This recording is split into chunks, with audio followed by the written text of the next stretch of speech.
All right, so Adam, you must have a different thought on this. I mean, I know how much you love BLM.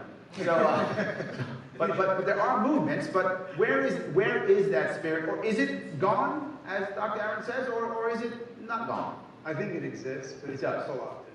Co-opted. Okay, Yes. tell me about that. I think it's been co-opted by the upper class black.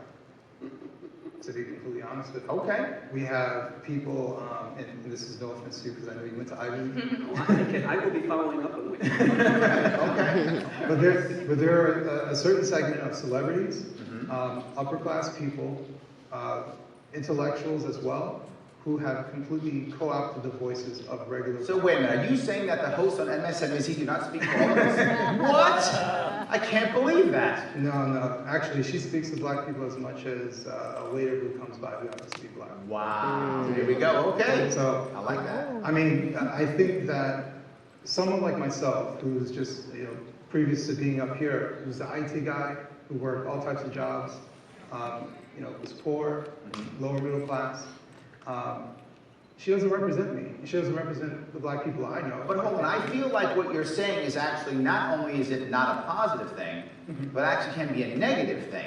Yes. Because that representation makes other people say, well, see, they're good. This person is on TV, so we're good. It's over, right? We're done, move on, everything's fine. Everyone else who isn't on TV is obviously a loser because they're not on TV, right? So all the TV people, everything. Am I right in that or am I wrong? I mean, it could be an excuse for someone to not listen to what we have to say. I think my biggest complaint is that they have the microphone. Anytime something happens, they're the ones that they go to. And so I think what's important is that people like us who are trying to have our voice heard. The problem is that the alternate voice actually is more common than people think.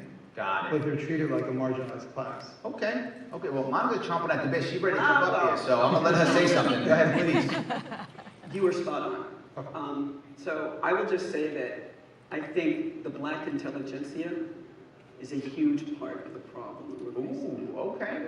And I can speak from I have standing to speak, I should say, because I was a member of the black intelligentsia in training. Okay. My pedigree, Princeton, Harvard Law School, law review with Barack Obama, Chief Justice Neil Gorsuch, he was in our class too, Julius Genachowski, head of the FCC. I went to school with all the people who were bred and groomed to lead us. Not just lead white people, black people, all of us. Yep. And historically, these very educated minds, whether they came from elite Ivy League institutions like me, or from historically black colleges, these were the people who were trained to galvanize black people, like Martin Luther King, and lead us, to push us forward. These people have been co-opted.